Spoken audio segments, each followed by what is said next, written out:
अस्सलाम वालेकुम नाज़रीन, मैं हूं रमशा कमर और आप देख रहे हैं प्रोग्राम सिटी एट 10। मेरा और आपका साथ होगा सुबह 10 बजे से लेकर 12 बजे तक। और आज के शो में बहुत सारी इंफॉर्मेटिव बातें होंगी, बहुत सारी खबरें भी होंगी, आज का मौजू भी होगा, मुख्तलिफ मेहमान भी होंगे। लेकिन सबसे पहले आज की जो टॉप स्टोरीज हैं उस पर नजर डालेंगे और आज ढूंढ ढूंढ के चुन चुन के अच्छी खबरें जो है ना वो लेकर आए हैं, ताकि अच्छी खबरों से जो है ना वो दिन का आगाज़ अच्छा हो जाता है और खुशगवार हो जाता है। लेकिन साथ साथ जो है वो शहर में क्या हो रहा है ये बताने का और ये इन्फॉर्मेशन देने का जिम्मा जो है वो हमें उठाया है, तो निभाना तो है उस पर। लेकिन सबसे पहले जो है ना खबर आज ये है कि जनाब हमने देखा है कि 2 साल से जो कराची से पेशावर जाने वाली अवाम एक्सप्रेस थी उसे अब बहाल कर दिया गया। कोविड के दिनों में हमने देखा था कि जो ट्रेन हैं काफ़ी वो बंद कर दी गई थी और ये जो है वो ट्रैक्स भी मुतासर थे, जिसकी वजह से थोड़ी ट्रेन और सैलाब के बाद भी हमने देखा कि सूरत हाल और ज़्यादा ख़राब हो गई थी। तो अब ये जो ट्रेन है इसको दोबारा से स्टार्ट कर दिया गया है और मुसाफिर भी खासे खुश दिखाई दे रहे हैं। पेशावर, लाहौर, कराची जो है वो ये एक्सप्रेस ट्रेन जाएगी और तकरीबन हुआ ये था कि इसमें 15 अरब से ज़ायद का नुकसान हो गया था, ट्रैक्स ख़राब हो गए थे सैलाब की वजह से भी।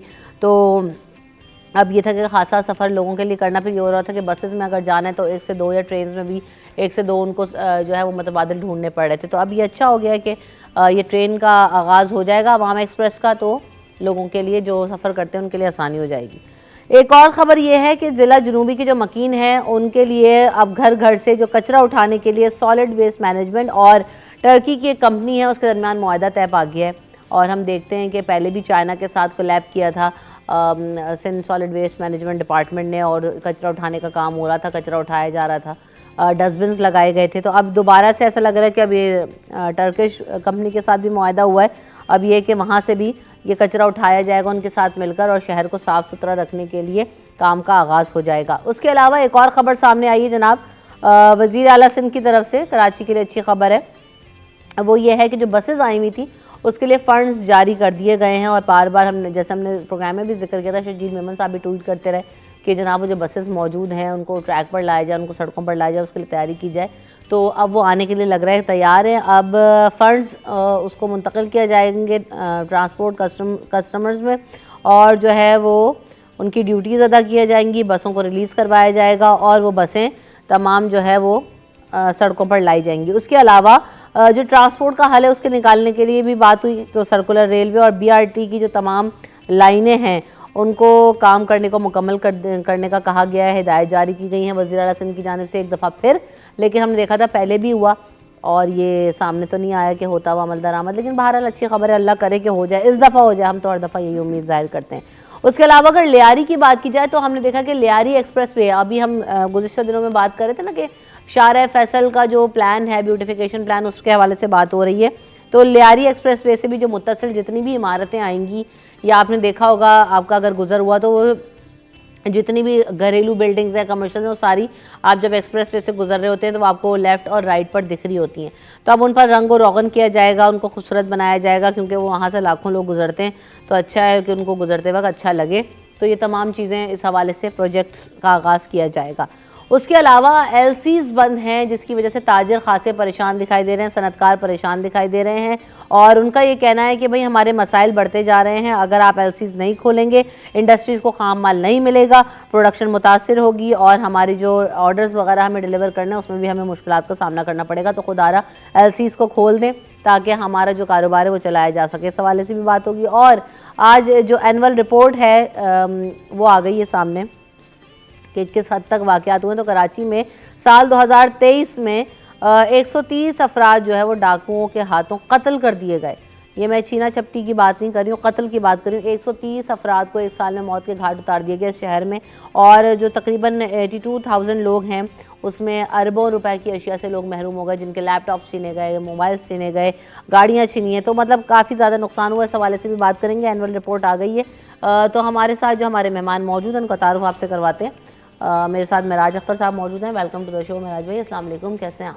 वालेकुम सलाम, आप कैसी हैं? ठीक है अल्हम्दुलिल्लाह। पहले तो आप जो बुरी खबरें लाते हैं ना पहले उसी को निपटा देते। मजबूरी है हमारी। टास्क ही ऐसा है ना जी। डिप्रेस तो नहीं रहते आप ये खबरें देने के बाद? अब आदी इतने हो गए, इतने साल तो हो गए आपको।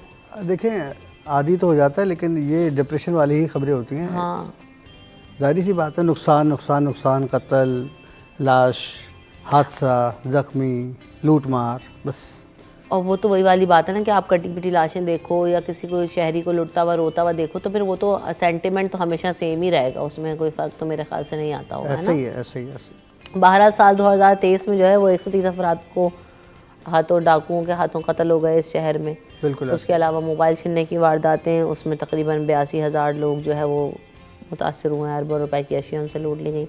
अब ये इस कदर जो है ना वो बुरा हाल है, कोई पूछने वाला है नहीं, कोई करने वाला है नहीं। ये अगर कहा जाए 82,500 वारदातें जो हमारे सामने आई हैं मिराज भाई, ये तो रिपोर्टेड इंसिडेंट्स होंगे। इसके अलावा शहर में इतने इंसिडेंट ऐसे होते हैं कि मोबाइल छिन जाते हैं, लोग जो है ना वो FIR कटवाना नहीं चाहते, वो कहते हैं छिन गया दूसरा लेने, बल्कि मार्केट पहुंच जाते हैं। तो ये हाल है, बिल्कुल ऐसा ही इतना है। यूज टू हो गए। तो ये अनरिपोर्टेड इंसिडेंट्स अगर इसमें शामिल हो जाते तो ये तो पता नहीं कहाँ से कहाँ पहुँच जाता फिगर। ऐसे ही है, बिल्कुल ऐसे ही है, क्योंकि लोग जो हैं वो घबराते हैं थाने जाते हुए भी। बहुत कम लोग हैं जो कहते हैं कि जी हो सकता है, उम्मीद जिनको होती है ना, लेकिन ज़्यादा लोगों को उम्मीद नहीं होती, इसलिए वो FIR नहीं करवाते। ये वो केसेस हैं जिसमें एक से ज़्यादा लोग अगर एक जगह पे लुटे हों और वो थाने चले जाएं, इत्तेफाक से वहाँ पुलिस पहुँच जाए और 15 पे अगर वो कॉल करते हैं पुलिस आ जाए और उसके बाद वो उनको इंसिस्ट करे कि भाई आप थाने चलें और हमारे साथ FIR दर्ज कराएं, तो ये वो केसेस हैं। इसके अलावा जो है आमतौर पे शहरी जब मोबाइल फ़ोन चोरी हो जाता है, छिन जाता है, तो उसमें अमूमन वो अपनी सिम को खुद ही बंद करवा देते हैं और सेकंड डे दूसरा मोबाइल फ़ोन लेने के बाद वो उसमें सिम डाल लेते हैं, क्योंकि उनको ये पता होता है कि मैं थाने जाऊंगा तो पहले रिपोर्ट कराऊंगा, उसके लिए मुझे वक्त चाहिए। वहाँ से फिर उसके बाद जब वो इन्वेस्टिगेशन में चली जाएगी FIR, तो फिर इन्वेस्टिगेशन वाले उनको बुलाएंगे, उसके बाद वो फिर मौका मुआयने के लिए उनको लेके जाएंगे। तो उसको अपनी जॉब अगर वो कर रहा है, कारोबार कर रहा है, तो उसको छोड़ के वहाँ पर उनके पास आना पड़ेगा, तो मज़ीद उसके 1 से 2 दिन ख़राब होंगे। तो वो अमूमन लोग ये सोचते हैं कि अब तो रूटीन है शहर में जो है लूटमार, तो इसलिए अब इसकी FIR दर्ज कराना बेकार है, यानी कि उनको लेकिन उम्मीद बात नहीं ये है। ना कि अगर वो भी लोग दर्ज कराने लग जाए तो मेरे फिगर 82,000 ना वो डबल हो जाए शायद, क्योंकि ये जिस तरह से इंसिडेंट्स हो रहे हैं शहर के अंदर, वो तो वाकई क्या हो रहा है। अब इस पर मेजर्स लिए जाते हैं, रिपोर्ट्स तो आ जाती हैं, इनका होता क्या है? देखिए ये तो वो रिपोर्ट्स है कि जो जैसे रिपोर्टर्स हैं वो अपना एक डेटा कंपाइल करते हैं, उसके बाद CPLC होती है, उनका डेटा ले लेते हैं, पुलिस की जानिब से भी डेटा फराहम किया जाता है, तो उसकी मदद से ये तैयार होता है। लेकिन बात यह है कि शुरू दिन से यही बात हम भी पहले भी कर चुके हैं इसी प्रोग्राम में कि देखिए अभी निगरान सेटअप है, नए IG आए, नए पुलिस चीफ आए, SSPs चेंज हुए, DIGs चेंज हुए। अच्छा, सबका कहना यही है कि जी वारदातों में कमी आई है, लेकिन हम अगर ग्राउंड पर देखें तो ऐसा कुछ नज़र नहीं आ रहा। रिपोर्ट्स जो लोग करवा रहे हैं थानों में वो भी सामने हैं, और रोज़ की बुनियाद पर जो लोग इससे मुतासर हो रहे हैं वो भी TV पर आते रहते हैं, उनकी अखबारों में खबरें छपती रहती हैं। लेकिन पता नहीं क्या बात है कि एक वो कहते हैं ना रट्टा लगाना, तो पुलिस के पास एक ही रिकॉर्ड है कि जी वारदातें पहले से कम हुई। कल्चर में ये भी तो इशू है ना कि बहुत सारे लोग आप चले जाएं तो FIR काटते भी तो नहीं है कि उनका वो रिकॉर्ड ख़राब होता है या क्या होता है, फॉलोअप करना होता है। अच्छा, उसमें ये होता है कि पहले अमूमन यही होता था कि थानों में जो SHOs होते थे वो कहते थे जी दरख्वास्त ले लें और FIR जो है वो बाद में कटवा लीजिएगा आप आके, ताकि उनका रिकॉर्ड ख़राब ना हो, क्योंकि जितनी ज़्यादा FIR एक थाने के अंदर होती हैं तो वो उसकी एक जाहिर सी बात है और उसकी कॉपी SSP ऑफिस और DIGs के पास भी जाती है, तो उसमें उनसे सवाल होता है कि भाई इतनी वारदातें क्यों बढ़ी। तो उन्होंने अपने तौर पर जो है इसका ये हल निकाला था कि जी लोगों से खाली दरख्वास्तें ले लें आप, वो रिसीव कर लें और FIR दर्ज ना करें। लेकिन अभी जो 3 महीने में जो निगरान सेटअप जो आया और नए मतलब नए तो नहीं कह सकते, पुलिस वाले तो वही पुराने हैं, लेकिन उन्होंने जिस तरीके से काम शुरू किया उसमें सबसे पहले उन्होंने ये कहा कि जिसके साथ कोई वाक़या हो जाता है उसकी FIR फौरी तौर पर दर्ज की जाए। तो FIR है जो दर्ज हो रही है, लेकिन FIR दर्ज होना जो है वो मेरा ख्याल है कि मसले का हल नहीं है। मुकदमा दर्ज होना मसले का हल नहीं है, मुकदमा दर्ज होना हल नहीं है, बल्कि हल यह है कि रिकवरी का परसेंटेज क्या है, कि रिकवरी क्या है आपके पास। तो रिकवरी हमारे पास 20% भी नहीं होती। अगर ये सारे वाक़यात आप ले लें तो अगर 100% वाक़यात हैं तो उसमें से 20% भी रिकवरी नहीं है, 20% रिकवरी हो जाती है, तो 80% जो है वो और यही वजह है कि लोग जो है ना उम्मीद है, क्या करें बेचारे। सही बात है, शहरी जो है ना वो वाकई बहुत ज़्यादा परेशानी का शिकार हैं। बहरहाल चलें आगे बढ़ते हैं, अल्लाह करे कि हमारे यहाँ जो है वो हमारे शहर के हालात बेहतर हो जाएं, और जब हम यहाँ पर बैठे हों और अगर ये शो कर रहे हों तो उम्मीद है कि वारदातों में इंतहाई कमी हो जाए, हो ही ना, अल्लाह ताला आसानी फरमाए, दुआ की जा सकती है, दुआ की जा सकती है, हम तो दुआ ही कर रहे हैं, बिल्कुल ऐसा ही है। बहरहाल एक और अच्छी खबर ये आई है कि जहाँ पे शाहराह फैसल को ब्यूटिफिकेशन प्लान में शामिल किया गया है, एयरपोर्ट के अतराफ खासा काम हो रहा है, दीवार बनाई जा रही है, उस पर रंग रोगन भी होगा यकीनन जब दीवार बन जाएगी। तो इसी तरह जैसे हम शायद हमारे शो की भी सुन ली गए, हम कह रहे थे ना, और कराची वालों को भी तो फैसिलिटेट कर दें, तो लियारी एक्सप्रेसवे को भी अब जो है ब्यूटिफाई किया जाएगा। तमाम जो आसपास की बिल्डिंग्स, आपका गुजर हुआ ही होगा लियारी एक्सप्रेस अक्सर होता है तो बड़ा खूबसूरत, बहुत अच्छा बना हुआ है। लेकिन वाकई वो है कि अगर उसको अतराफ में खूबसूरत कर दिया जाए, कुछ प्लांटेशन हो जाए तो वो बहुत अच्छा लगेगा। अच्छा देखिए, इसकी जो है ना एक साइड तो सोराबगुर से स्टार्ट होता है ये, ठीक है, उसके बाद गुलशन पे एक इसका कट है और दूसरा जो कट है इसका वो गार्डन पे है, उसके बाद फिर ये बाड़ीपुर रोड पे आके टच करता है इसको। अब यहाँ सूरत हाल वाकई यही, क्योंकि देखिए एक तरफ तो ये नदी है, सही, ठीक है, उस पर पहले काम शुरू किया गया था, नदी के साथ कुछ एरिया था जिसको ग्रास किया गया, फिर वहाँ दरख्त और पौधे लगाए गए, तो एक बड़ा अच्छा माहौल कुछ देखने को मिलता था। हाँ। लेकिन अगर हम सोराबगुर से माड़ीपुर रोड का सफ़र करते हैं तो हमारे लेफ़्ट साइड पे तमाम इमारतें पड़ेंगी। तो उसमें हमने ये देखा कि ख़ास तौर पे लियारी से कुछ पहले और गार्डन के इलाकों में बहुत सारी इमारतें ऐसी हैं कि जिसके बारे में ये कहा गया था कि जी लियारी एक्सप्रेस वे से कोई 40 फुट का फासला रहेगा, कोई भी इमारत हो या कोई घर बना हुआ हो। लेकिन हमने ऐसा देखा नहीं। जब लियारी एक्सप्रेस वे बन गया तो उसके बाद हमने देखा कि वहाँ दोबारा से कुछ गैर कानूनी तामीरात हुई, और अब अगर आप देखें तो आप बिल्कुल लियारी एक्सप्रेस वे के साथ ही आपको ऐसा लगेगा आपके हाथ बढ़ाएंगे तो इमारत या किसी की खिड़की तक आप पहुँच सकते हैं। ये चल भी रहा है ना, देखें अभी शायद रंग रोगन हो रहा है, वो दीवारें दिखा भी रहे हैं, ये वही जगह है जिसका आप ये देखें ना, आप जिक्र जो कर रहे हैं मिराज भाई, ये इतना करीब होना नहीं चाहिए। जो उसूलन जो इसका मैप था ना, उसके हिसाब से ये 40 फुट दूर होनी चाहिए थी। बहरहाल अब तो बन गई, लोग इसमें रिहाइश पजीर भी हैं, तो चलें, एक अच्छा फैसला है, क्योंकि वो इमारतें जो है उन पर जो है ना प्लास्टर करने तक का भी किसी ने वो नहीं किया था। अब ये कुछ बेहतर नज़र आ रही है, वरना इन पे प्लास्टर भी नहीं था। प्लास्टर नहीं था तो इसकी वजह से लोगों ने कपड़े डाल बिल्कुल ही बहुत बुरे हाल में नज़र आती थी, और लोग जब वहाँ से गुजरते थे तो जाहिर सी बात दिखते थे कि यार ये इमारत लगता है अधूरी छोड़ दी गई है, लेकिन ऐसा था नहीं, लोग उसमें रह रहे थे और अभी भी रह रहे हैं। तो ये तो खैर बहुत अच्छी बात है कि उस सफ़र के दौरान में जाहिर सी बात है हम और आप सफ़र करेंगे तो हमारे मेहमान भी आते होंगे, अंदरूनी मुल्क से आते हों या बैरून मुल्क से आते हों, तो उनको लेके कभी ऐसा होता है ना कि आप होके जा रहे थे तो वहाँ से निकलते हैं कि चलिए जी हाईवे जाना है, हम खाना खाने के लिए जा रहे हैं, तो ज़्यादातर लियारी एक्सप्रेस वे यूज़ किया जाता है उसमें। अच्छा, बाहर तो है ये ना कल्चर, ये मलेशिया में ये कलरफुल बिल्डिंग्स का कल्चर मैंने जाना हुआ, तो वहाँ पे मैंने देखा कि बिल्डिंग्स को अलग अलग रंग का रंगते हैं, तो आप जब दूर से जाते हैं तो बहुत ही कलरफुल आपको एक इम्पैक्ट नज़र आता है। थाईलैंड वगैरह में भी शायद है। अच्छा, पाकिस्तान में मैंने देखा तो मालम जब्बा जो है, जब आप उसके ट्रैक से उतर रहे होते हैं तो वो नीचे ना आपको सिटी ऐसे दिखाई देते हैं, आप अपर ट्रैक पे घूम रहे होते हैं, तो जब आप नीचे देख रहे होते हैं तो आपको पूरा बिल्डिंग जो है वो कलरफुल दिखाई दे, अलग अलग उन्होंने भी रंग रोगन किया हुआ है, तो बड़ा अच्छा इम्पैक्ट आता है। वो मुझे बड़ा अच्छा इंप्रेसिव लगा था। ये मेरे ख्याल से उसी से इंस्पायर होकर इन्होंने हर जो बिल्डिंग है उसको अलग अलग रंग का कर रहे हैं, तो ये उसी का कॉन्सेप्ट मुझे लग रहा है, इसको अडॉप्ट किया इन्होंने।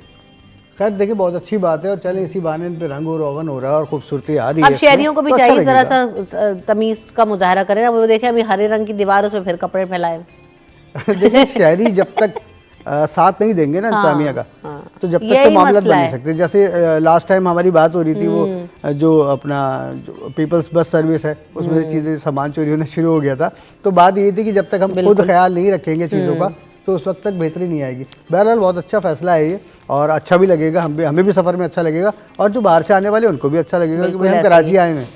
हाँ जी, पीपल्स बस सर्विस का आपने जिक्र किया, तो जनाब ये है कि निगरां वज़ीर आला की मदाखलत के बाद बसों के लिए फ़ंड जारी कर दिए गए हैं एजेंसी की तरफ से, और ये कहा गया है कि अब 1 हफ्ते के अंदर तमाम अदायगियाँ की जाएँ और बसों को रिलीज़ करवाया जाए। जो कस्टम्स की ड्यूटीज़ हैं वो अदा करने की पाबंद है महकमा ट्रांसपोर्ट, उसे अदा किया जाए और इन बसों को सड़कों पर लेकर आया जाए, आवाम को रिलीफ दिया जाए। और उसके अलावा जो KCR है जिसकी हम पहले भी बात कर चुके हैं, शायद BRT की जो लाइन्स हैं उसका काम तेज़ी से मुकम्मल करवाया जाए। बहरहाल अब ये जो बसें पोर्ट पर खड़ी हुई थी तो अब वो शायद सड़कों पर आ जाएँ 1 हफ्ते के अंदर, अगर ये महकमा ट्रांसपोर्ट चाहे तो।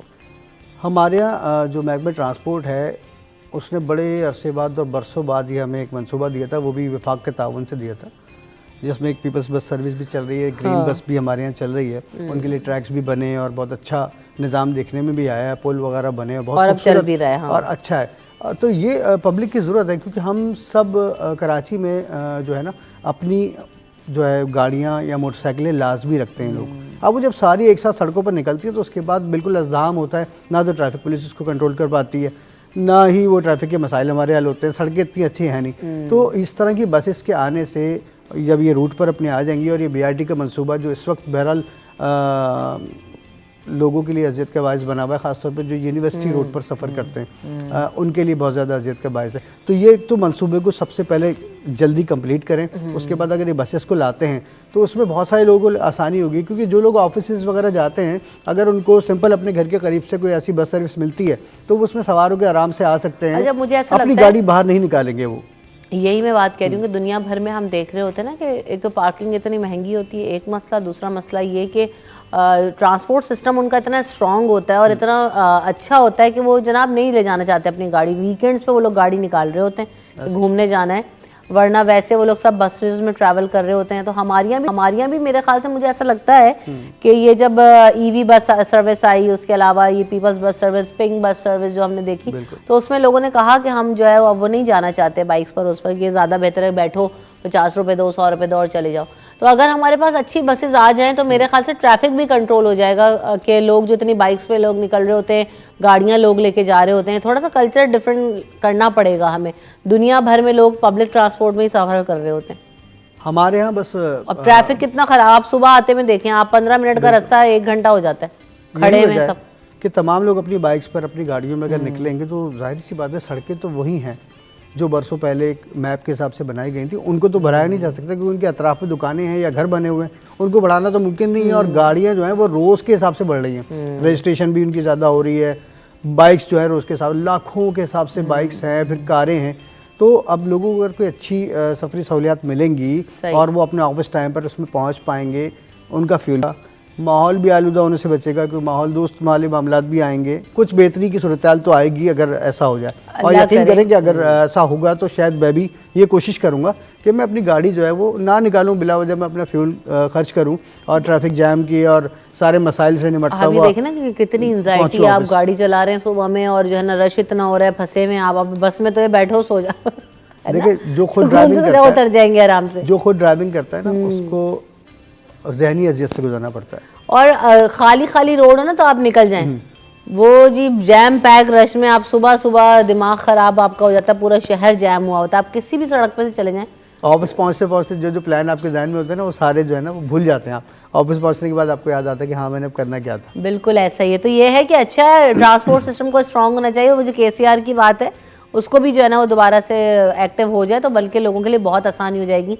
कम वक्त में आप ज़्यादा सफ़र कर सकेंगे। बहरहाल वक्फे की तरफ बढ़ते हैं, वक्फे के बाद हाजिर होते हैं।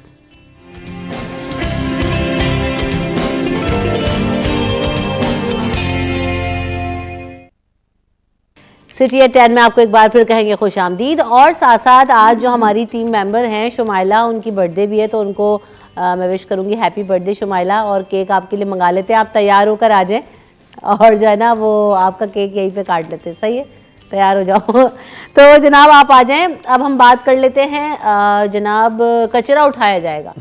सिंध सॉलिड वेस्ट मैनेजमेंट ने पहले भी हमने देखा कि चाइनीज़ कंपनी के, लेकिन वो नज़र क्या हुआ, कुछ महीने तो काम हुआ, 2-3 महीने डस्टबिन भी दिखाई दिए और जो कचरा भी उठाया जा रहा था, गाड़ियाँ भी आती थी, रोज़ाना कचरा उठाया जाता था, लेकिन फिर वही हो गया ख़त्म, चैप्टर क्लोज। अब ये टर्किश कंपनी के सारे इलाकों के वही सब पैटर्न है कि कचरा उठाया जाएगा और डिस्पोज ऑफ किया जाएगा। ये मेरे ख्याल से वो चक्कर है कि वो जो कचरा आप उसमें से छाटी करते हैं, एक्सपोर्ट करते हैं और फिर वो रिसाइकल हो रहा है, फिर इस वजह से शायद हुआ है क्या। चले कराची वालों के लिए तो अच्छा कचरा उठ जाएगा, अल्लाह करे उठ जाए। देखें इससे पहले जब Sindh solid waste management board जब बना था तो उसमें भी आपने देखा होगा कि उन्होंने उस वक्त कचरा उठाया, चले कुछ गाड़ियाँ, लोग भी नज़र आए जैकेट्स पहने हुए सफाई करते हुए नज़र आए, सुबह सुबह आ जाते। लेकिन मतलब ओवरऑल कचरा जो है वो नहीं उठ पाया इस शहर से। कचरा आज भी, अब उनको आप पठान कह लें या अफ़गानी कह लें, वही लोग उठा रहे हैं, आपके घरों से वही पिक करते हैं। भाई मैं तो जहाँ रहता हूँ मैंने तो अपने एरिया में कभी नहीं देखा कि Sindh solid waste management board वाले आए हुए हों या उनकी गाड़ी आई हुई है जो कि कचरा उठा रही हो घरों से। हमारे यहाँ आ रही थी वहाँ पे। ठीक है, तो ये पूरे शहर में मूव नहीं कर पाते, ना काम कर पाते हैं। तो एक बात है कि चलिए बहुत अच्छी बात है, टर्किश कंपनी को भी आपने दे दिया है ठेका, पहले चाइनीज़ कंपनी के साथ आपका था, कोलैबोरेशन था, लेकिन बात ये कि जो यहाँ प्राइवेट लोग ये काम कर सकते हैं, अगर जो सरकार की और जो प्राइवेट पार्टनरशिप में यहाँ लोकली जो लोग काम कर सकते हैं वो काम कोई भी नहीं कर सकता और उस तरह कचरा कोई भी नहीं उठा सकता। इस शहर में तो हमने ये भी देखा है कि कचरा कुंडियों पर भी कत्ल हुए हैं और झगड़े हुए हैं, उस पर भी कब्जा रहा है लोगों का और आपस में झगड़े रहे हैं। उसके बाद वो कुंडी पे क्या कर रहे थे? कचरा कुंडी नशा करते हैं? नहीं, कचरा कुंडियों पे जब आगे कचरा डंप होता है ना किसी भी एरिया का, तो वहाँ से पहले अफगानी कचरा उठाते थे, तो वो उस कचरे में से जो है वो जो गत्ता हो गया या फिर प्लास्टिक का आइटम्स हो गया, ये इस टाइप का आइटम वो एक तरफ कर लेते थे, फिर वो उनका सेल होता है वो, तो ये भी एक बहुत बड़ा बिजनेस है। लेकिन इसकी तरफ किसी का ध्यान नहीं जाता। इसमें अगर आप किसी शहर की लोकल किसी कंपनी को या लोकल लोगों को अगर आप साथ लेके चलते हैं तो शायद ये कचरा ज़्यादा आसानी से उठ जाए।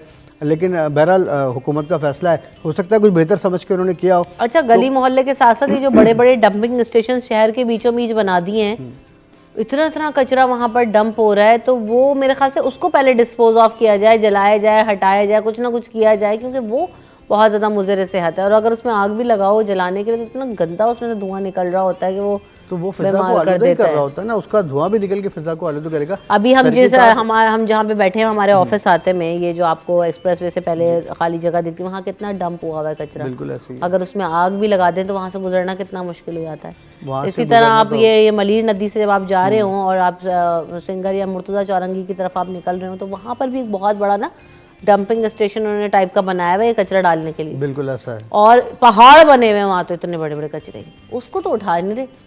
तो फिर अब आप सोचिए ना, और अगर उठा के आप शहर के बीचों बीच ही कचरा डाल रहे हो तो व्हाट्स द पॉइंट। तो इन हालात में एक नया मुआहदा और नए मामलात, एक नई टीम को काम देना, जाहिर सी बात है उसका फंड जाएगा, उसके बजट जाएंगे। पहले ही आपके पास बजट और फंड्स की कमी है, तो मतलब कर लें, लेकिन इसको इस तरह से करें कि ये डंपिंग स्टेशंस पे से भी कचरा हटाएं या इसका कोई ना कोई परमानेंट सॉल्यूशन निकालें, हल होता हुआ नजर आए तो अच्छी बात है। हाँ बिल्कुल ऐसा ही, अच्छा है।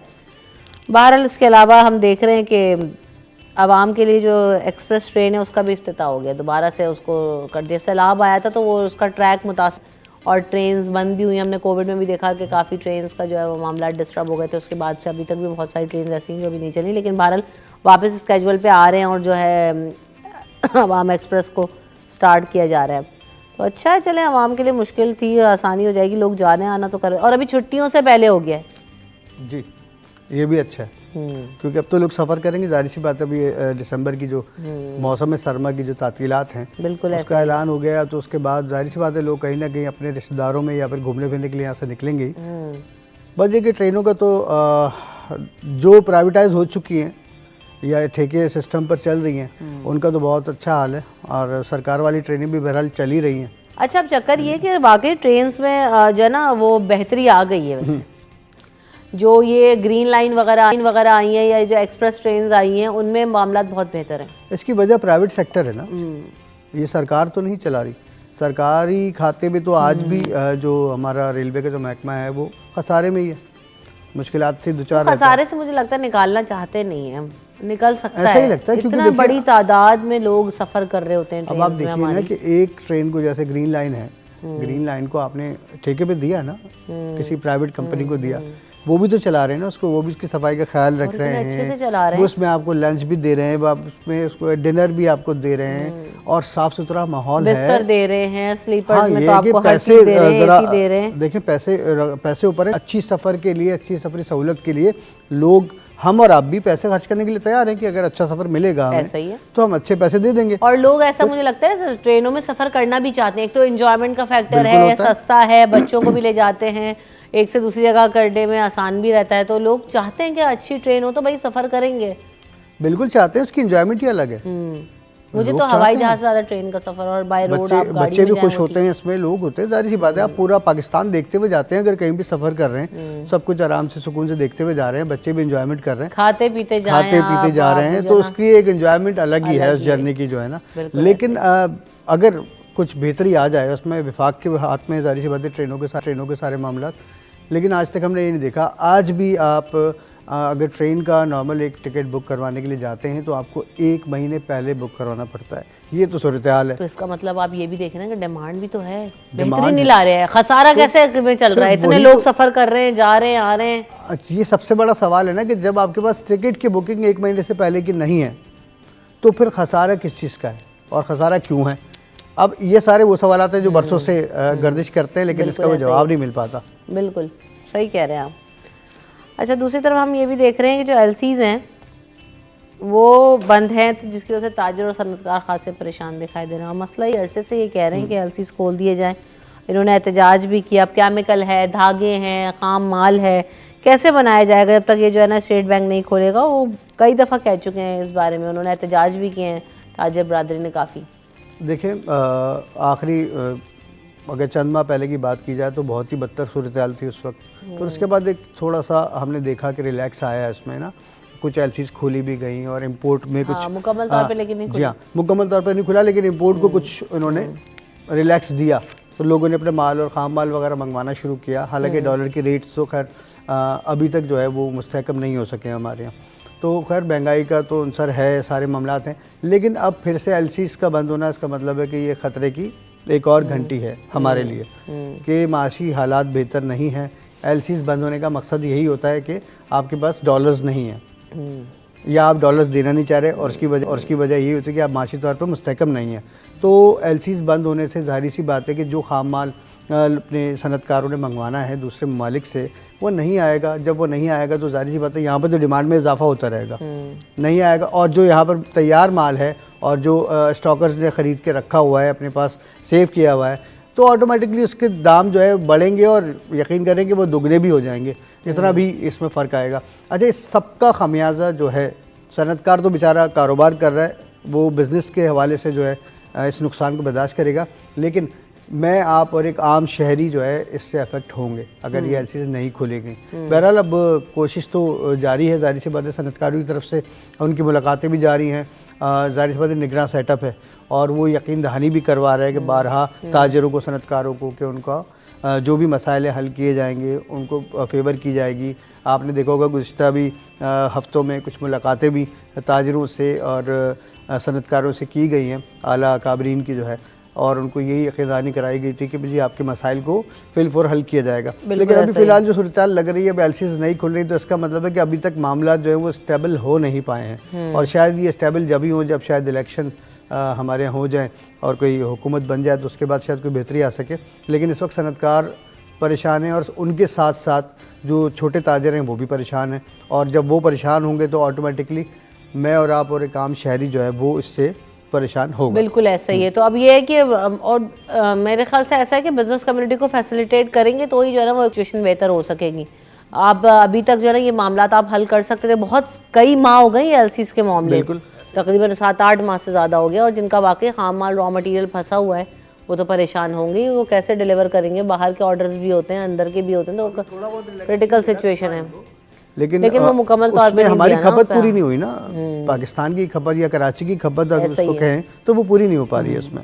बहरहाल वक्फे की तरफ बढ़ते हैं, वक्फे के बाद वापस आएंगे तो गुफ्तगू के सिलसिले को यहीं से आगे बढ़ाएंगे। हमारे साथ रहिए।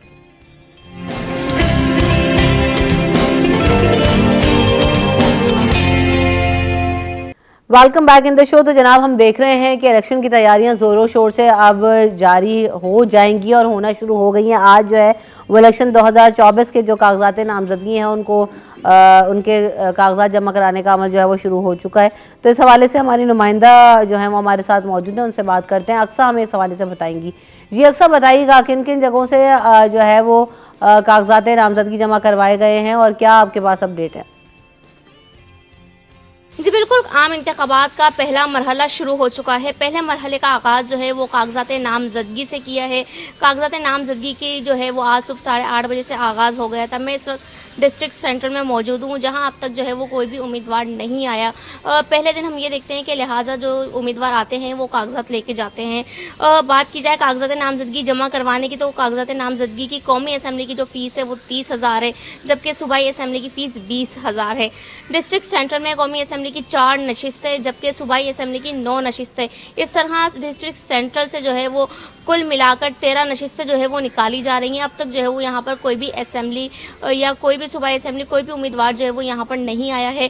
हलकों में जो है 247, 248, 249 और 250 जो है वो यहाँ पर हलकों में जो है वो एनए शामिल हैं। अब तक यहाँ पर हम देख रहे हैं कि कोई उम्मीदवार नहीं आया है। डीसी ऑफिस को जो है वो यहाँ पर रूम्स बना दिए गए हैं। यहाँ पर आपको नज़र आ रहा होगा कि एनए 247 7 लिखा हुआ नज़र आ रहा है। जो जितने भी अफसरान हैं उनकी जो है कमरों को जो है वो इस तरह से यहाँ पर बना दिया गया है। यहाँ पर सारा सिस्टम जो है वो तैयारियां मुकम्मल कर ली गई हैं, लेकिन अब तक हम देखते हैं कि जो है वो कोई भी यहाँ पर उम्मीदवार नहीं आया है। ये जो कागजात नामजदगी का अमल है ये सुबह 8:30 बजे से जो है वो शाम दिन के जो है 4:30 बजे तक जारी रहेगा। इसी तरह से जो है वो आगे हम देखेंगे कि 1-2 बजे का जब वक्त होगा तो उस वक्त जो है वो शायद उम्मीदवार आएँ और यहाँ पर जो है वो अपने कागजात नामजदगी जो है वो जमा।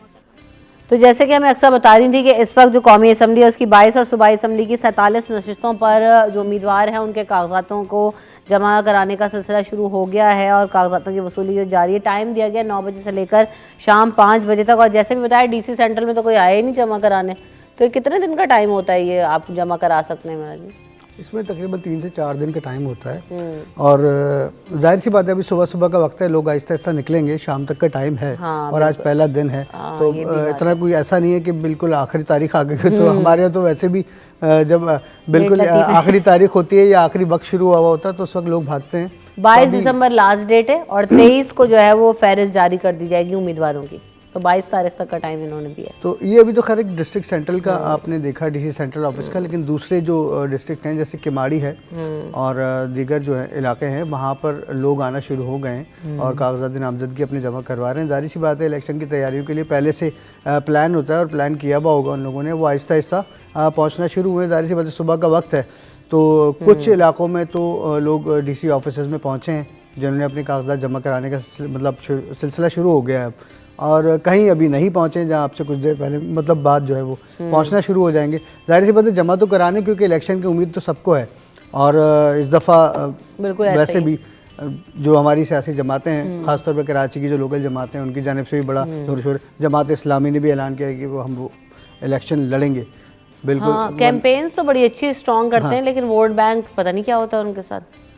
आज ये बड़ी अजीब सी बात है। काम कर रहे हैं शहर में, नज़र आ रहा है, नज़र भी आ रहा है, काम भी कर रहे हैं और उनकी कैंपेनिंग अगर जो होती है उसमें भी लोग नज़र काफ़ी स्ट्रॉन्ग होती है, लोग भी होते हैं, बहुत लोग होते हैं।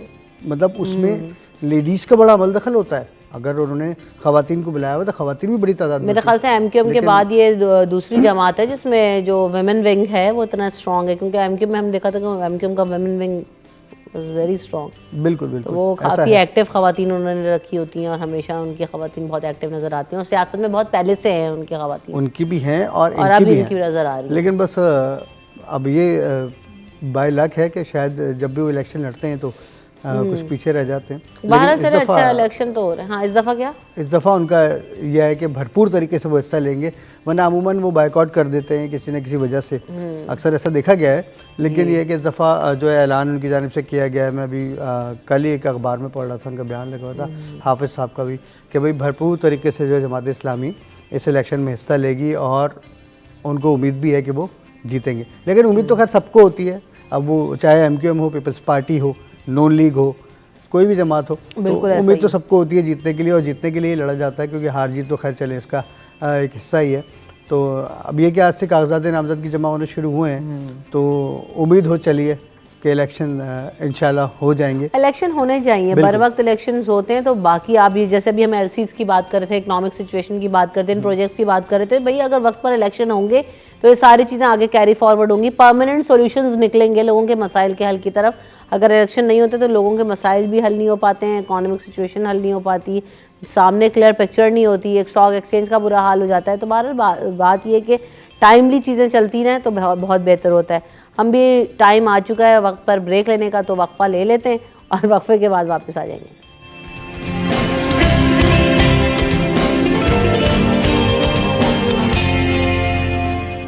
सिटी एट 10 में आपको फिर कहेंगे खुशामदीद। और जनाब क्या बात करूं आपसे, अब देखें बस मसला ये है कि स्टॉक एक्सचेंज की सूरत हाल भी सामने आ गई। बता देती हूँ लोगों को, पाकिस्तान स्टॉक एक्सचेंज को रिवर्स गेयर लग गया। अभी हम देख रहे थे पिछले दिनों के स्टॉक एक्सचेंज की सूरत हाल खासी बेहतर हो गई थी और जो मार्केट है उसमें तेज़ी नज़र आ रही थी, लेकिन अभी एक दफ़ा फिर मार्केट तनज़ुली का शिकार है और एक ही रोज़ में बड़ा नुकसान हुआ है। 100 इंडेक्स में जो है वो 2371 पॉइंट्स की कमी जो है वो हो गई है। अब इसके अलावा मैं इस पर मज़ीद बात नहीं कर सकती, हमारे जो वो हैं एक्सपर्ट हैं अशरफ साहब, वो तो छुट्टियों में जाके बैठ गए। अशरफ भाई तो क्या होगा। बारह हम जो बात कर रहे थे ना मेरा साहब की जो इकोनॉमिक सिचुएशन है उसका बुरा हाल हो जाता है। इलेक्शन वक्त में ना हो।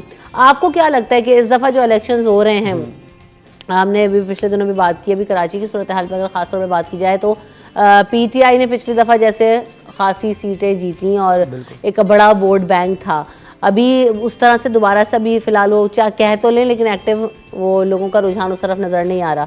तो ऐसे में क्या नून लीग को वो स्पेस मिलेगा, एमक्यूएम को वो स्पेस अपनी दोबारा जो वोट बैंक एक थोड़ा हमें कमी नज़र आई थी पिछले दिनों, इस इलेक्शन में क्या वो गेन जो पीटीआई की तरफ गया था वो दोबारा एमक्यूएम को आपको नज़र आ रहा है? देखिए जो इस वक्त मौजूदा जो मामला इस वक्त चल रहे हैं, कागजात नामजदगी जमा कराने का सिलसिला आज से शुरू हुआ है, तो उसमें एमक्यूएम काफ़ी एक्टिव और कुछ पुरएतमाद भी नज़र आ रही है, तो उससे अंदाज़ा हो रहा है। और दूसरी बात है कि इत्तेहाद वाली जो बातें हो रही हैं ना, आपने देखा होगा कि एमक्यूएम के अरकान पहले लाहौर में जाके मिले, नवाज शरीफ साहब से मुलाकात भी करके आए, शहबाज शरीफ से उन्होंने मुलाकातें की हैं, तो उनका भी आपस में इत्तेहाद हुआ, उन्होंने यकीन दहानी कराई कि वो उनका भरपूर साथ देंगे। तो ऐसा लगता है कि कराची में इस दफ़ा जो है नून लीग को 1 या 2 सीट्स जो हैं वो यहाँ से मिल जाएं, क्योंकि ये भी बताया जा रहा था कि इसमें शहबाज शरीफ भी कराची से मरियम नवाज का भी नाम आ रहा है कि वो कराची से इलेक्शन लड़ना चाह रहे हैं। तो अगर वो यहाँ से लड़ते हैं तो उनको शायद कामयाबी इस वजह से मिल जाए क्योंकि उनका इत्तेहाद यहाँ पर जो यहाँ की मुकामी जमातें हैं उनके साथ हुआ है। लेकिन पाकिस्तान पीपल्स पार्टी के मामला अभी तक जो है वो क्लियर नज़र नहीं आ रहे हैं, क्योंकि पहले जाहिर सी बात है वो 15 साल तकरीबन जो है सिंध की हुक्मरान जमात रही है, और जाहिर सी बात है उन्होंने काम इस दौरान में जो भी किए होंगे या जो भी हर जो पार्टी होती है वो अपने वक्त में कुछ ऐसे फैसले करती है और कुछ ऐसे काम करती है जो उसको अगले इलेक्शन में काम आते हैं। तो पाकिस्तान पीपल्स पार्टी के बारे में भी यही कहा जा रहा है कि उन्होंने इतना मजबूत नेटवर्क बनाया है कुछ भर्तियों के हवाले से, और इलेक्शन कमीशन में कुछ लोग शामिल हैं, कुछ रिटर्निंग ऑफिसर्स की हवाले से भी कुछ बातें ऐसी जो है वो गूंज रही हैं और डिस्कस हो रही हैं कि उनको इलेक्शन में जो है दूसरी पार्टियों को वो काफ़ी टफ़ टाइम देंगे। लेकिन जो अभी इस वक्त मौजूदा सूरत हाल है उसमें एमक्यूएम का इस वक्त जो है इस इलेक्शन में कुछ सूरत हाल बेहतर नज़र आ रही है, क्योंकि लास्ट टाइम तो बिल्कुल बहुत कम उनको जो है वो सीटें मिली। वोट बैंक बढ़ भी गया था ना, बहुत सारे लोगों ने तो पीटीआई को वोट डाला था, तो अब मुझे ऐसा लगता है कि वो फिर वही होगा कि नहीं ऑप्शन नहीं होगा तो फिर एमक्यूएम को वोट डाल सकता है दोबारा, या स्टैंडिंग। देखिए एमक्यूएम तो धड़ों में बढ़ गई थी ना, अब अभी दोबारा से उन्होंने जमा करने की कोशिश तो की अपने, यही वजह है। देखिए पिछले साल जो इलेक्शन था वो 5 साल पहले, उसमें जाहिर सी बात है मुख्तलिफ धड़ों में तकसीम थी है, लेकिन इस बार ये कोशिश की गई है कि सबको दोबारा एक ही प्लेटफॉर्म पर ले आएँ, तो वो एमक्यूएम पाकिस्तान के नाम से जो प्लेटफॉर्म बना है, और फिर एक और पार्टी जो इस्तेहकाम पार्टी है उसका नाम भी सामने आ रहा है कि भाई वो भी यहाँ से इलेक्शन में हिस्सा लेगी, जीडीए भी बनने जा रही है, तो बड़ा मिला जुला सा रुझान रहेगा। लेकिन बहरहाल जो अभी अंदाज़ा है और माहिरीन का जो कहना है, तो वही कहते हैं कि इस वक्त एमक्यूएम को अच्छी खासी सीटें मिलने का यहाँ से इम्कान है, और नून लीग और जो दूसरी जमातें हैं वो जो है इत्तेहाद जब इनसे बनाएंगी तो उनको भी यहाँ से कुछ सीटें मिलने का इम्कान पैदा हो जाएगा। बिल्कुल, सीट एडजस्टमेंट का सिलसिला शुरू हो चुका है, मुलाकातें हो रही हैं, जोड़ तोड़ हो रहा है, तो इलेक्शन की तैयारियां, और आज से कागजात नामजदगी भी जमा कराने का आगाज़ हो चुका है। 23 दिसंबर को हतमी जो उम्मीदवारों की फहरिस्तें वो जारी भी कर दी जाएंगी। बहरहाल थैंक यू सो मच महराज अख्तर साहब, आपने वक्त दिया, आपकी आमद और वक्त का बहुत शुक्रिया। हम यहाँ पर वक्फे की तरफ बढ़ेंगे, वक्फे के बाद हाजिर होंगे।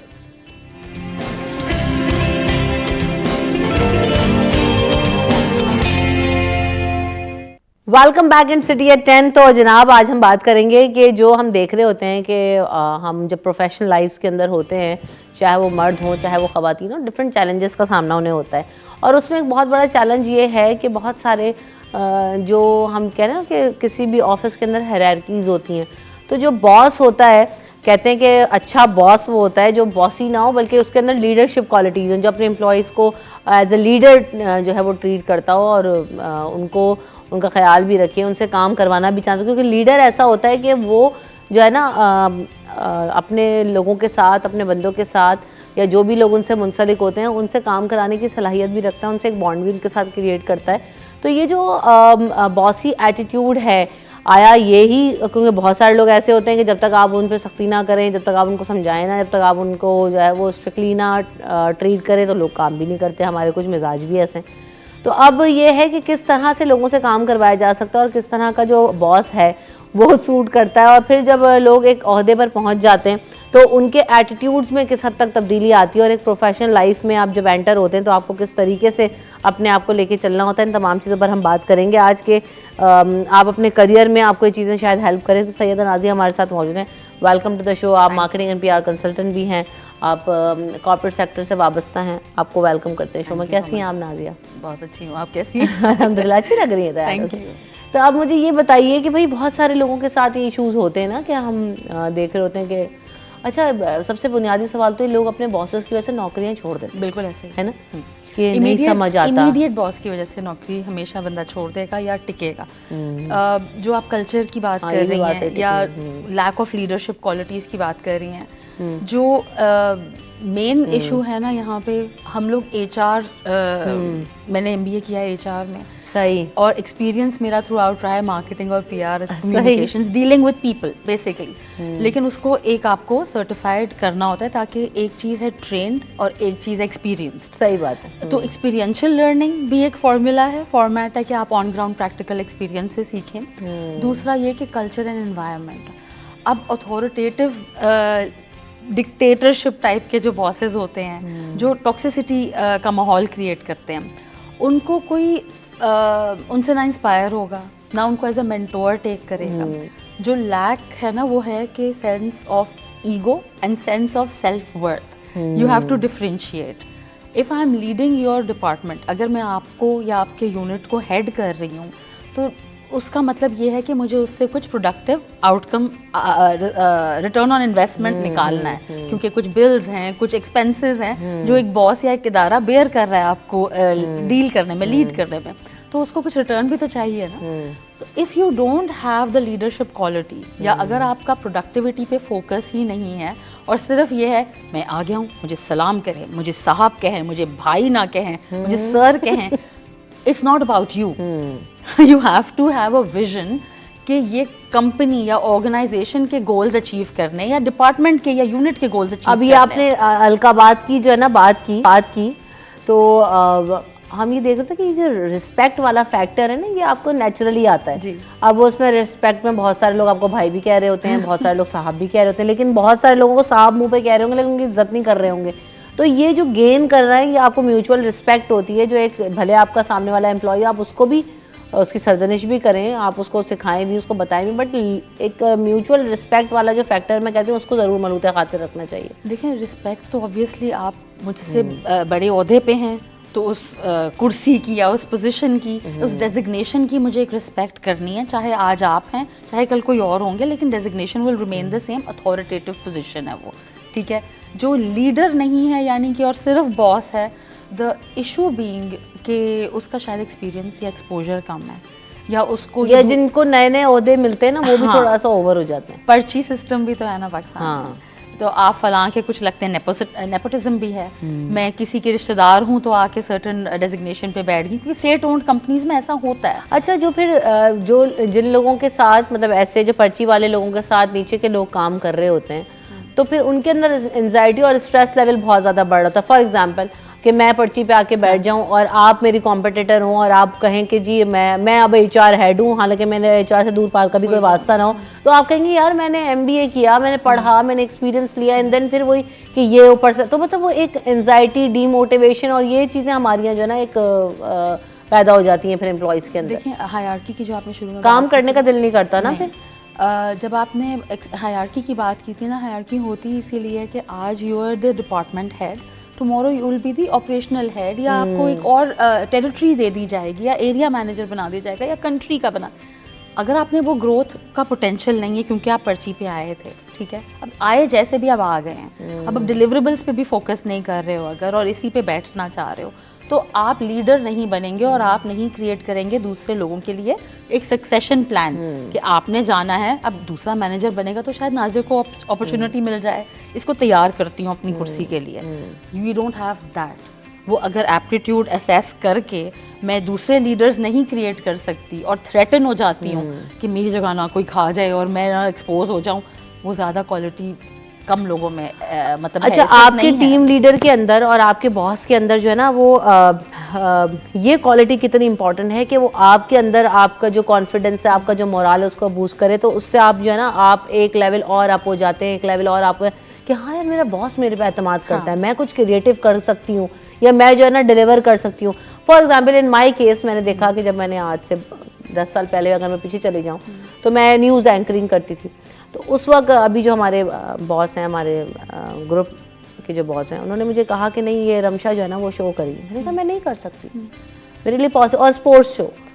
तो एट दैट टाइम उसमें फिर जाहिर तो बॉस तो मैं बहुत सारी चीज़ें उन्होंने कहा कि इसने करना है, और फिर मेरे जो इमीडिएट बॉस यानी जो मैनेजर उनको मैं रिपोर्ट करती हूँ, उन्होंने मुझे कहा तुम कर सकती हो, तुम क्यों नहीं कर सकती, तुम कर लोगी।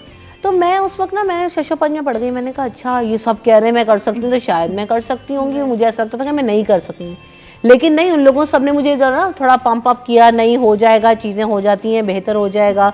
और फहद भी शायद देख रहे हो, तो फहद ने भी मुझे कहा कि नहीं हम लोग कर लेंगे, अली काजमी साहब होते हैं। तो ये हुआ कि मुझे जो है ना सब ने पंप किया कि हो जाएगा, तो वो एक कॉन्फिडेंस लेवल एक अप हुआ आपका। फिर वो चीज़ें था कि मैंने फिर मेहनत की कि नहीं अब इतने सारे लोग जब आप पर एक एतमाद जाहिर कर रहे हैं, बॉस ने कहा है कि इसने डिलीवर करना है, कर लेगी, तो अब मुझे उसको करके देना है।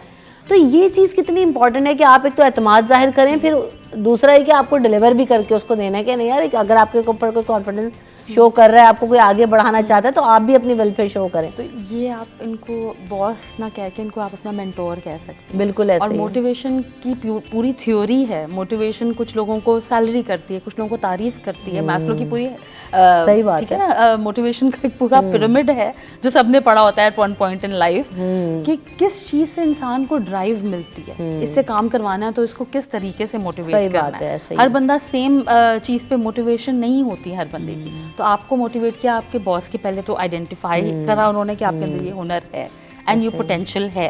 तो एक potential identification is also a leaders quality. बिल्कुल ऐसे ही। और मेंटोरशिप एक चीज़ है जो हमारे इमीडिएट बॉसेस में अक्सर नहीं होती कि ग्रूम करना, किसी को रिफाइन करना, किसी को उसकी प्लेसमेंट से जॉब से रोल चेंज करना और उसको एक चैलेंज के अंदर पुट अप करना।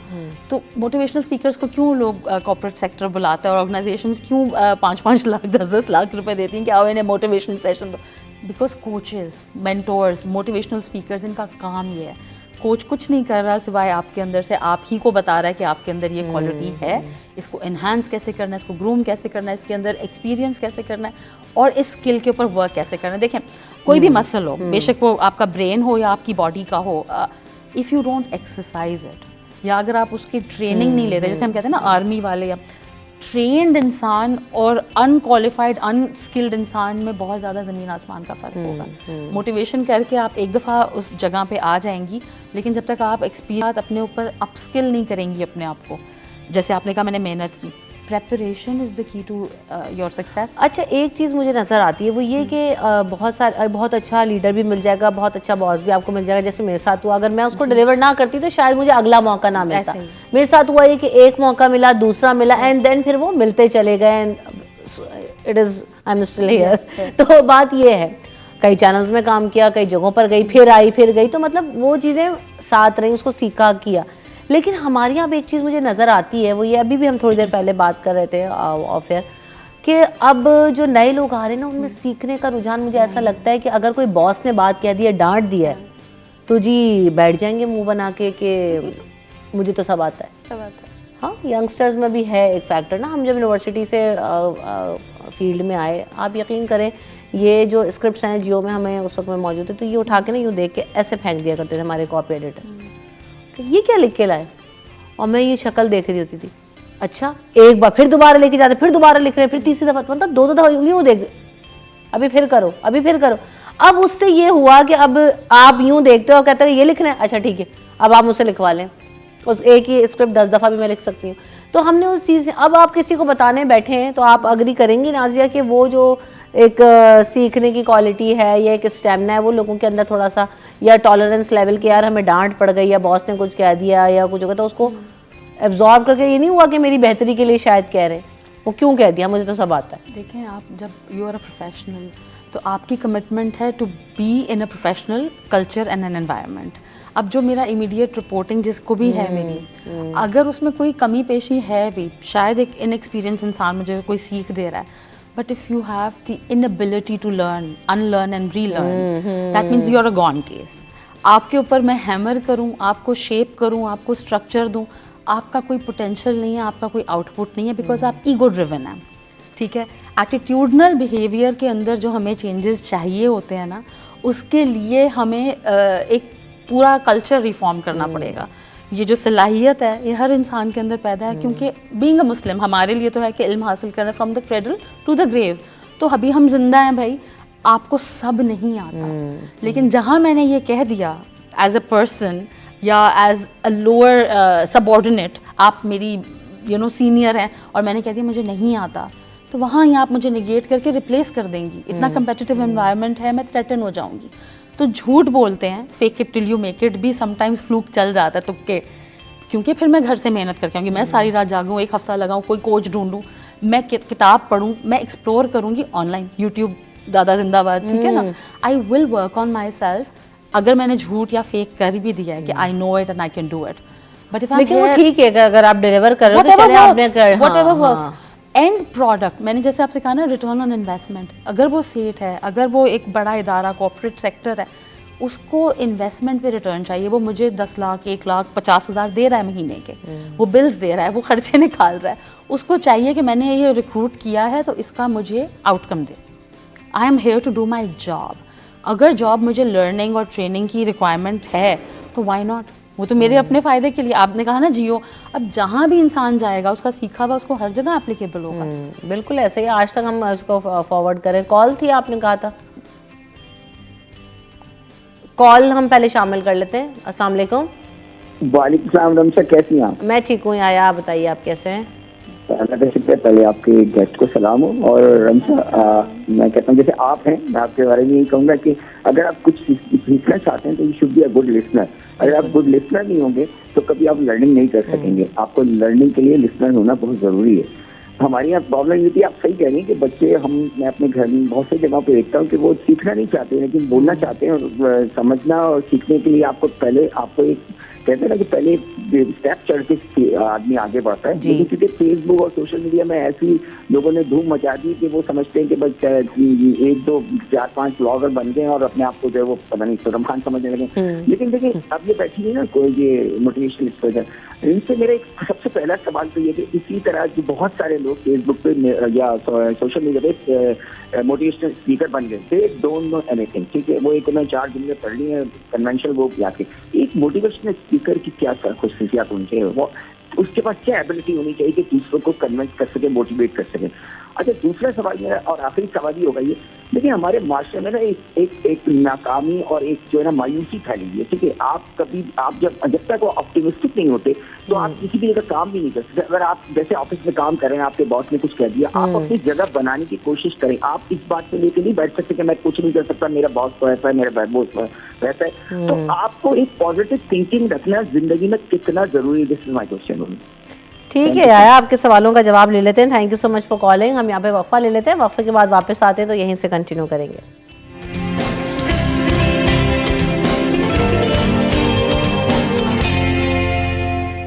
सिटी एट 10 में आपको एक बार फिर कहेंगे खुशामदीद। तो जनाब, हम बात कर रहे हैं कि ऑफिस में मुलाजमीन के साथ जो बॉसेस के रवैये हैं उन पर बात हो रही है, और फिर जो एम्प्लॉयज़ हैं उनके हवाले से भी बात हो रही है कि वो अपनी ग्रोथ के लिए क्या कर सकते हैं, एक अच्छा बॉस उनको कैसे ग्रो करा सकता है और वो अपने आप को कैसे अपस्किल कर सकते हैं। इन तमाम चीज़ों पर हम बात कर रहे हैं बेसिकली कि आपका जो प्रोफेशनल एनवायरनमेंट है, वर्किंग एनवायरनमेंट है या लाइफ है, प्रोफेशनल लाइफ जिसको हम कहते हैं, तो उसमें कौन सी चीज़ें आपको कैसे हेल्प कर सकती हैं। तो इसी हवाले से बात करेंगे। बुरहान शाह भी हमारे साथ मौजूद हैं, आपको वेलकम कर लेते हैं शो में। आप हैप्पीनेस कोच भी हैं, ट्रेनर भी हैं। Welcome to the show Burhan. Thank you very much. कैसे हैं आप? ठीक है, अल्हम्दुलिल्लाह। आप ठीक है? अल्हम्दुलिल्लाह। तो बुरहान, जैसे हम बात कर रहे हैं ना कि एक अच्छा बॉस जो होता है, एक अच्छा लीडर भी होना चाहिए जो आपके अंदर के आपके जो स्किल्स हैं उनको उभारे, आपकी जो सलाहियतें हैं उनमें इजाफा करे। और फिर जैसे जाने से पहले हमें नाजिया से बात करी थी कि अभी हमें एक चीज़ नज़र आ रही है कि जो सामने वाला है ना, जैसे अगर मैं आपकी एम्प्लॉय हूँ तो मैं अब हजम नहीं करना चाहूँगी कि आप मुझे बहुत ज़्यादा चीज़ें जो है ना सिखाएं। मैं तो अब जी सब कुछ सीख कर आई हूँ, मुझे ऐसा लगेगा। ऐसा है? बिल्कुल। Is that true? देखिए, वो होता क्या है कि आप ये एम्प्लॉय के कॉन्टेक्स्ट में बोल रहे हो। जी जी, ऑब्वियसली। देखिए, आपने कहा है कि जो बॉस है वो ज़रूरी नहीं कि अच्छा लीडर भी हो। लीडरशिप की जो सबसे बेसिक जिसको एट्रीब्यूट कहते हैं वो करेजियस होना होता है कि क्या आप डिसीजंस ले सकते हैं।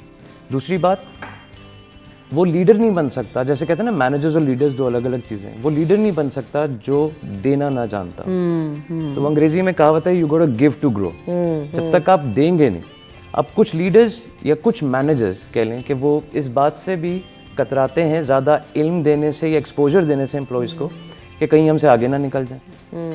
अब जब आप सही बात, फीयरलेस होते हैं, जब आप जिसको कहते हैं कि सिक्योर होते हैं अपनी कैपेसिटी के अंदर, तो आप अपनी टीम में फिर हाई पोटेंशियल एम्प्लॉयज़ को मज़ीद बढ़ावा देते हैं और वही हाई पोटेंशियल लोग जो होते हैं वो लीडर बनते हैं। अच्छा, लीडर जो है ना, ये लीडरशिप सिखाई जा सकती है, बेहतर की जा सकती है, मगर ये बचपन से आपके अंदर एक इंस्टिंक्ट होती है।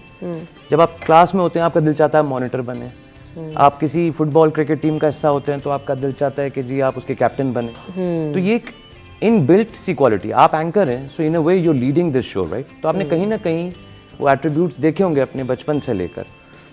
तो एम्प्लॉयज़ और लीडरशिप मुझे लगता है हैंड इन हैंड है। अगर लीडर नहीं बता रहे तो एम्प्लॉय के ऊपर भी ये लाजिम है कि फिर वो हाथ उठा के पूछें कि अच्छा मेरी ये कैपेसिटी थी, मुझे और मज़ीद ग्रो कराएं। अच्छा आप इस बात से अग्री करेंगे कि जो बॉस का एक रवैया हो, अगर वो पॉजिटिव, अच्छा और सॉफ्ट ना हो तो बहुत सारे लोग डीमोरलाइज हो जाते हैं, उनके अंदर से मोटिवेशन खत्म हो जाती है, काम करने का दिल नहीं लगता, ऑफिस आ रहे हैं 8 घंटे पूरे कर रहे हैं और जा रहे हैं। और एक अच्छा बॉस जो है वो आपसे 10 घंटे भी आपसे काम करा लेगा, प्यार मोहब्बत से करा लेगा। तो ये एक ही जो रवैया है जो हम बात करें ना कि आपका एटीट्यूड कैसा है, आपका रिलेशनशिप आपके एम्प्लॉय के साथ कैसा है। बहुत सारे हमने लोगों को देखा कि हमारे अपनी फील्ड में हम देखते हैं कि 12-12 घंटे भी हम काम कर रहे होते हैं और उनके साथ एक अच्छे बॉस के साथ सब काम करने को तैयार भी होते हैं। खड़ूस बॉस बोलेंगे मेरा टाइम खत्म हो गया, मुझे जाना है। तो ये चीज़ कितनी मैटर करती है? बहुत मैटर करती है। देखें, हर इंसान जो कमाने आता है, जो ज़िंदगी में अपने लिए उसका एक हक है, उसका एक राइट है, वो अच्छी ज़िंदगी बनाए अपने लिए, अपने घर वालों के लिए, एक अच्छा एक ज़रिए माश कमाए ताकि उसकी ज़िंदगी में बेहतरी आ सके।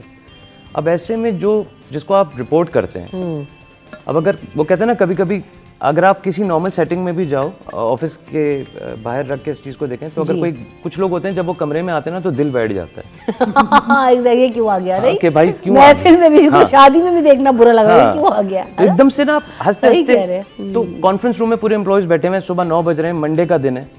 अब एक ऐसा बॉस आता है जिससे आप इंस्पायर होते हैं, जो कि आपको कहानियां सुनाता है, स्टोरी टेलर है, जो आपको इंस्पायर करता है। हर वक्त सिर्फ एक ही बात नहीं कहता भाई तुम्हारी जेडी ये थी, तुम्हें ये करना है, मगर खुद से इंस्पिरेशन भी लाता है, जिसको हम सर्वेंट लीडरशिप कहते हैं और उर्दू में खादम आला लीडरशिप होती है वो, कि वो अगर आएगा तो मुझे ये नहीं बोलेगा बुरहान तुम्हें काम कहा था, तुमसे नहीं हुआ, तुम छोड़ दो।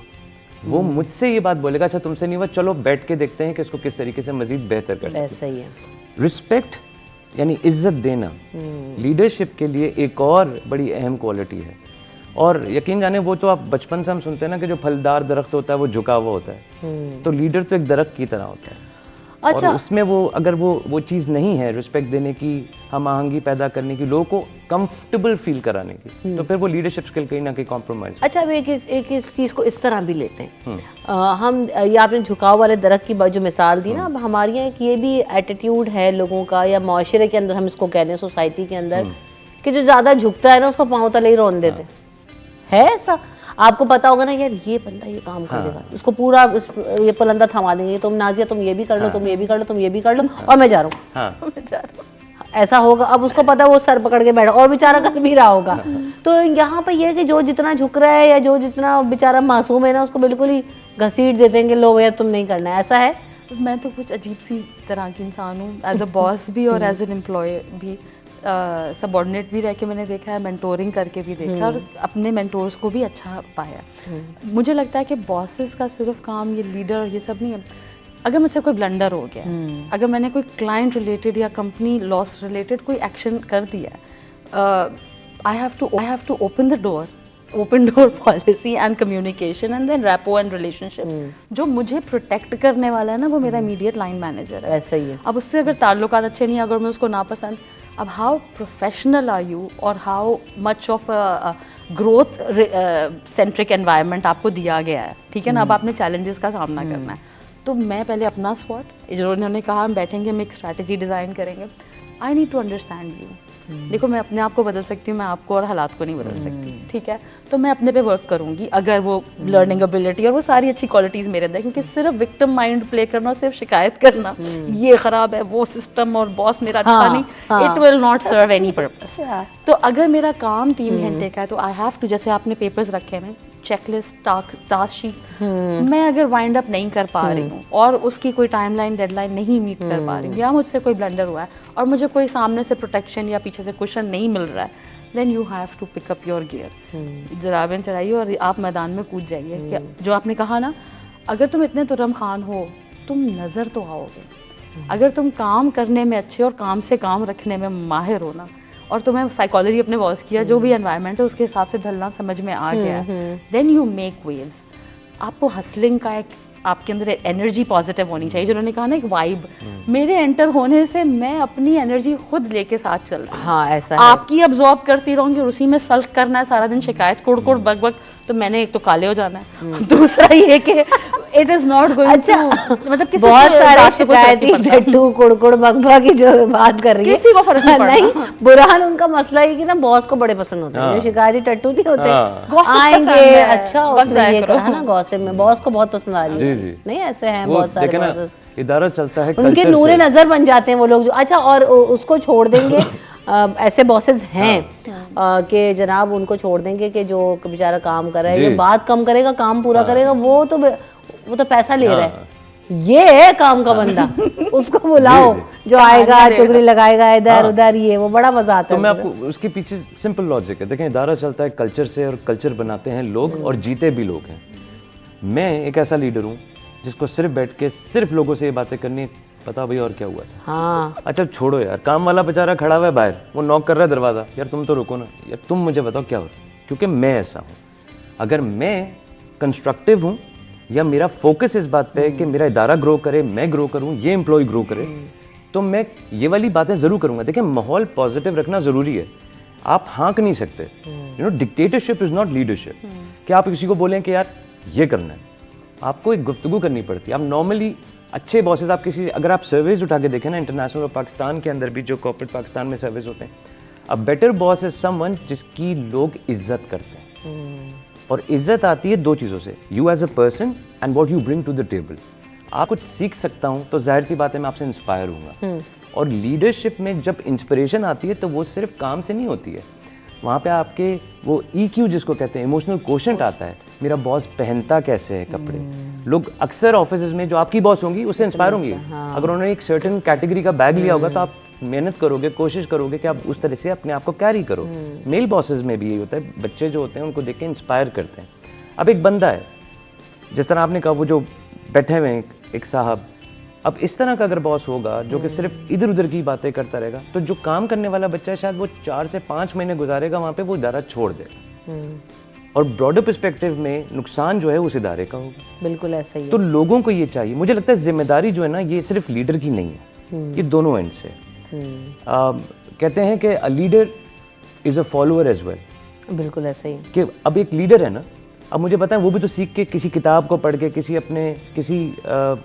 और लीडर से इंस्पायर होकर अपनी टीम को कुछ सिखा रहा है। तो टीम के अंदर भी ये होता है कि वो भी अपने आप को इस तरह ले कि हमारी माशरे का जो सबसे बड़ा अलमिया है, मैं आपको बताऊं रमशा, वो ये है कि हम लोग आवाज़ नहीं उठाते हैं। हम शायद उसी बॉस के लिए पीछे बैठ के बातें करेंगे, मगर उसको आके अब बात करने का भी तरीका है।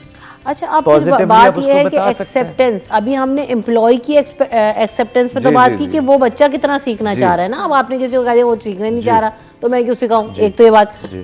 लेकिन आप जो बात कर रहे हो कि एक बॉस के अंदर अगर उनको किसी को कह दो तो उसके अंदर इतनी एक्सेप्टेंस है कि वो सुन लो, बॉस तो जी मैं तो सब कुछ सीख कर आया, मैं तो नंबर 1 हूँ। सरिया। हाँ सरिया, तो वो उस पर भी बात करते हैं ना। अभी वक्फा ले लूँ, वक्फे के बाद वापस आते हैं, इस पर बात करें ब्रेक के बाद।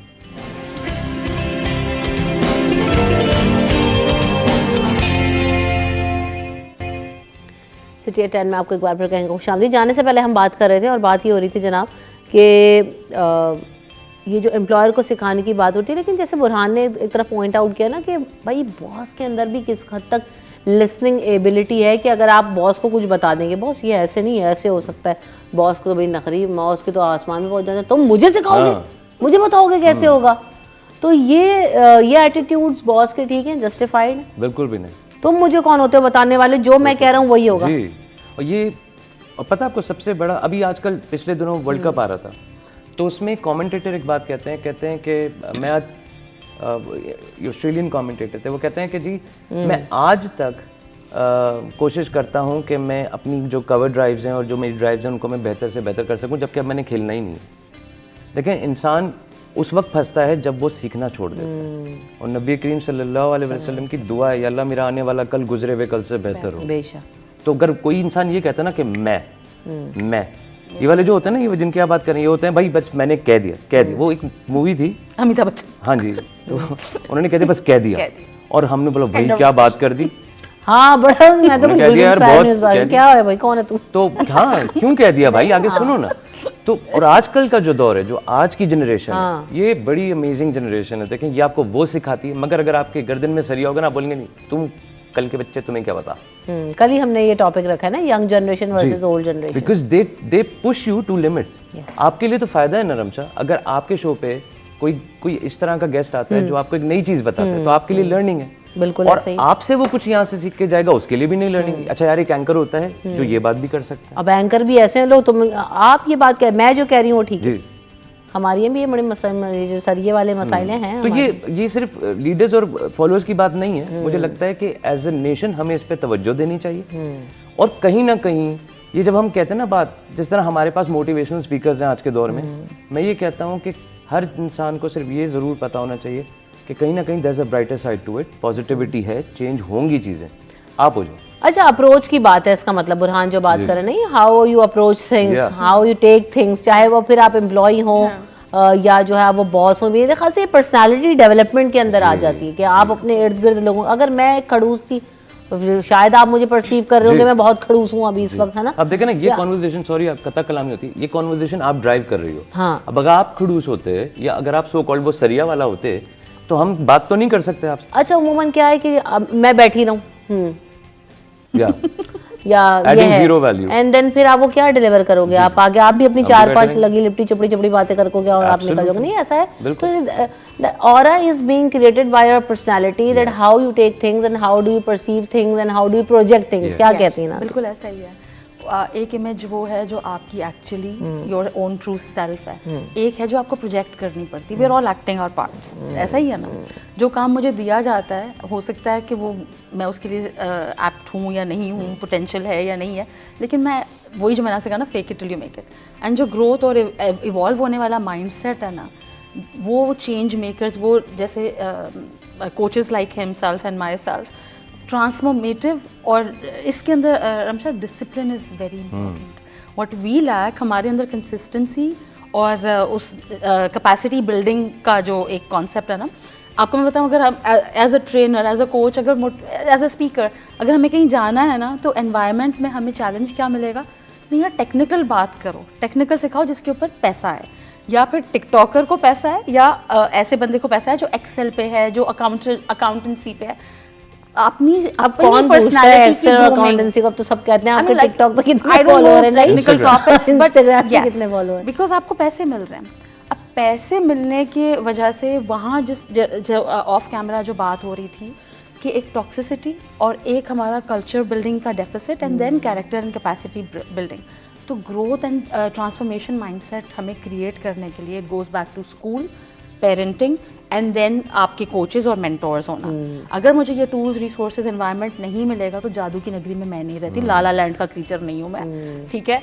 आई नीड, मेरे अंदर से ही निकलेगी मेरी दुनिया, और हो सकता है मेरी वाइब्रेशन से किसी को कोई सही जगह मैं प्लग इन हो जाऊँ, राइट प्लेस, राइट टाइम, और right man for the right job. तो वो एक सारा पैकेज, हम शादी करने से पहले भी वही ढूंढते हैं ना, तो नौकरी करने से, इट्स अ मैरिज। मुझे बॉस ना पता हो कि कैसा होने वाला है, लेकिन ऑर्गेनाइजेशन का कल्चर तो मैं देख के जा सकती हूँ, राइट। मुझे हमेशा से ये सिखाया गया था, देखना काम किस इदारे में कर रही है, किसके लिए कर रही हूँ। मैं तुम्हारी नौकर नहीं हूँ, मैं एम्प्लॉय हूँ पूरी ऑर्गेनाइजेशन की। तो इवन इंटर्नशिप्स पे भी you are treated as, open door policy है, आप फर्स्ट नेम बेसिस पे हैं, तो आपको जो ग्रोथ वहाँ से मिलती है, यू आपका परसेप्शन एक दफ़ा ग्रो हो जाए तो वापस एक्सपैंड हुआ हुआ वापस नहीं आ अच्छा, सकता। बहुत सारी जगहों पर हमने देखा है कि ऑर्गेनाइजेशंस के अंदर भी आ गया ना फैमिली कल्चर, जैसे हम भी अपनी उसको कहते हैं कि भाई हम CNN फैमिली हैं और वी मेक इट, हम कोशिश करते हैं कि हम एनवायरनमेंट क्रिएट करें और सभी की तरफ से कोशिश की जाती है।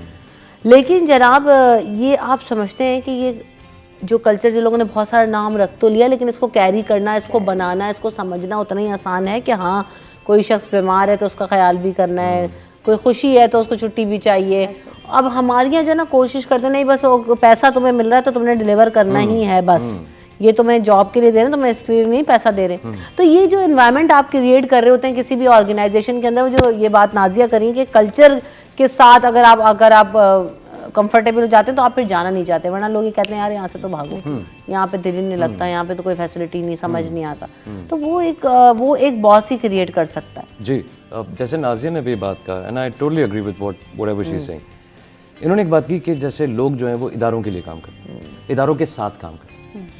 मेरा ये मानना है, और एक ऑथर जिम कॉलिंस जिनका नाम है, उनका ये मानना है कि लोगों को देखो पहले, क्योंकि आपने लोगों के साथ काम करना है। वो कहता है right people on the bus. ये मत सोचो कहाँ जाना है, ये सोचो किन के साथ जाना है। बिकॉज जब आप किन के साथ जाएंगे ना, अब जैसे आपने जो कल्चर की बात की, अब मैं अगर यूज टू एक फैमिली कल्चर, एक हम आहंगी हो, अपनाइए तो इमोशनल कोशेंट हाई हो, लोग ख्याल कर रहे हो, बर्थडेज पे कुछ नहीं तो आपने एक इंटरनल कॉम ने एक मैसेज कर दिया, हे हैप्पी बर्थडे बुरहान, एक केक आ गया, सबने सेलिब्रेट कर लिया। तो मैं उस तरह के लोग ढूंढूंगा क्योंकि मैं ऐसा हूँ। अगर मैं इस तरह का हूँ, मैं बड़ा फोकस्ड हूँ। अच्छा, ये फ्रेटर्निटी टू फ्रेटर्निटी भी वेरी करता है। जैसे फाइनेंस डिपार्टमेंट एक होता है जो बड़ा सीरियस डिपार्टमेंट होता है एक इदारे के अंदर। आप जब भी वहाँ जाएंगे ना तो वहाँ पे वो पहली बोर्ड पे या तो लिखा होता है कि प्लीज यू नॉट अलाउड, और आप जाएंगे भी ना तो फाइनेंस मैनेजर होगा, बोलेगा भाई जान चलो, खामोशी क्योंकि आते ही चुरा लेगा, क्रिटिकल काम है पैसा। वो शायद आ जाएगा बाहर केक काटने के लिए, मगर वो बोलेगा अंदर मत आओ। नहीं, फाइनेंस डिपार्टमेंट में ऐसी क्या खुशकी फैलाई होती है कि क्या पैसा रख के उसके ऊपर जादू कर रहे होते, क्या कर रहे होते यार। वो होता है ना एक उसमें- औरत को happy- सॉरी आप लोग की बात कर रही है। और सीरियसनेस में ना फर्क है। हाँ, मतलब भाई फाइनेंस वाले भी आ सकते हैं, नहीं? I am a serious person. Call लेने दे, कॉल लेने दे। सीरियस। अस्सलाम वालेकुम। जी जी, अस्सलाम वालेकुम सलाम। सारा बात कर रही हूँ। जी सारा, क्या कहना चाहती हैं? अच्छा, ऐसा है कि मेरा सवाल है कि अक्सर कहा जाता है ऑफिस एनवायरनमेंट में कि लड़की को अगर कोई तरक्की मिल रही है तो वो उसके टैलेंट की बुनियाद पर हो बेशक, बट उससे इस चीज से रिलेट कर दिया जाता है कि उसकी किसी पसंदीदगी या फिर फेवर्स लड़की होने की हैसियत से ना ज्यादा दी जा रही हैं लड़कों के मुकाबले में, तो उसका जो टैलेंट है उसको कंपेयर कर दिया जाता है उस चीज पे। तो मैं चाहती हूँ कि इस टॉपिक पर वहाँ तक पहुँचाई जाए बात हाँ। कि इसकी अहमियत क्या है।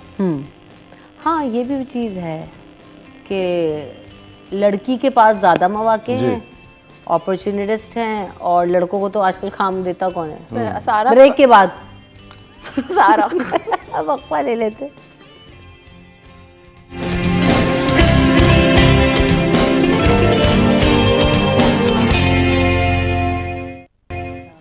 सिटी एट 10 में आपको एक बार फिर कहेंगे खुश आमदीद। तो हमारे साथ एक और हमारे जो मेहमान हैं उन्होंने हमें ज्वाइन किया है, राशिद सिद्दीकी साहब हमारे साथ मौजूद हैं। उनको भी शामिल करेंगे, उनसे हम रब्ता कर रहे हैं, बात करें। तो ये जाने से पहले इस तरह सारा का कॉल आया था और ये बात हुई कि जी आप शायद इस बात को नाजिया बेहतर कहेंगे कि लड़कियों को अपॉर्चुनिटीज़ मिल जाती तो तुम लड़कियों इसलिए तुम्हें रख लिए, लड़कों को कहाँ नौकरियाँ मिलती हैं आजकल, ये लोग कहते हैं। तो यानी कि आप कह रहे हैं कि सिस्टम के मुताबिक या तो पर्ची या लड़की, दोनों के मुताबिक। तो ये तो फिर तो ऐसा होता है कि हर ऑफिस में सिर्फ लड़कियां ही मंडलाती हुई It नजर doesn't आ work रही like होती। मेरा that. आपको अगर ऐसा सही जगह पे आप देखें CEOs में, CXOs में आपको फीमेल कितनी कम नजर आएंगी। जेंडर इक्वालिटी या डाइवर्सिटी की हम बात करते हैं तो कुछ तो इनको एलोकेट किया गया है कि इतने परसेंट 12% खवातीन होनी चाहिए, 10% होनी चाहिए अगर आपके पास उस तरह का एम्प्लॉय स्ट्रेंथ है। लेकिन ये विमेन कार्ड अक्सर खवातीन खुद प्ले करती हैं। सॉरी टू से I am of the same gender, लेकिन ये यूज़ अब्यूज़ एंड मिसयूज़ करना आपकी अपनी क्वालिटी है। आपको as an air hostess if I am asked के फीमेल्स वहाँ पे क्यों ज़्यादा हैं, तो वो उनका काम, nature of work, industry, then call centres में you have to sound pleasant, you have to have a good voice. वहाँ शख्सियत का गेम है, आवाज़ एक शख्सियत आपकी प्रेजेंट कर रही है। फीमेल्स को प्रेफर किया जाता है और वो इनएप्ट हैं, not qualified, not experienced, unskilled. Who will give you that opportunity? शायद एक दफ़ा मिल जाए सिस्टम में, एक लड़की होना भी एक पर्ची होना है शायद। लेकिन सारा का व्यू पॉइंट जो है ना वो टॉक्सिक कल्चर के ऊपर है।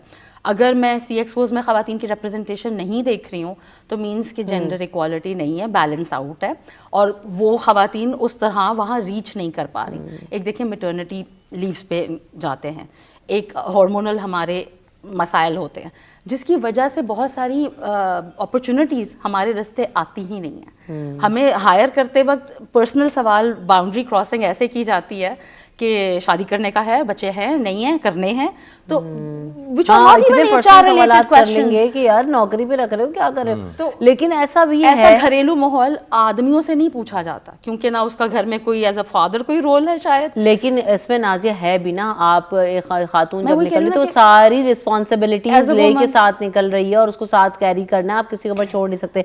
लेकिन एक चीज इसका ये भी है बुरहान कि हम इस चीज से डिनाई नहीं कर सकते कि एक एज मिलता है खवातीन बिल्कुल को। मिलता दो लोग एक ही प्रोफाइल लेकर आएंगे तो आप भी शायद चाहो या कोई भी, एक मर्दों की हमारी नेचर है ना दिल फेंक, तो कहेंगे यार इसको रख लो। इंटरव्यू मिल जाएगा, शायद जॉब ना मिले, और अगर जॉब मिल जाएगी तो ग्रोथ नहीं मिलेगी। ये वुमेन कार्ड मैं नहीं, मुझे ऐसा लगता है कि है हमारे यहाँ डिफरेंट है। में खवातीन क्यों नहीं है? मुझे ऐसा लगता है अब कि वो वाले प्रॉब्लम्स हैं जिनकी तरफ आपने निशानदेही की मैं वही कह रही हूँ कि बच्चे एक और हद है, रिस्पॉन्सिबिलिटीज, ये कोई जिंदगी भर डिफरेंट का मल्टीपल बीमा नहीं। टास्क आपको करना है, तो फिर इस वजह से शायद। मगर देखें जो इन्होंने बात की है वो बिल्कुल एग्जिस्ट करता है, ये हमारे कल्ट का हिस्सा है। मगर अब चीज़ें बदल रही हैं शुमाला, और बहुत बेहतरी की तरफ बदल रही हैं। हर इदारे का मैक्सिमम, जो बड़े इदारे हैं उनका फोकस है इंक्लूजन एंड डाइवर्सिटी के ऊपर। जो ये रेशो की बात कर रही हैं, ये कहने को बहुत छोटा नंबर है 13%, मगर ये बहुत बड़ा नंबर बनता है इवेंचुअली।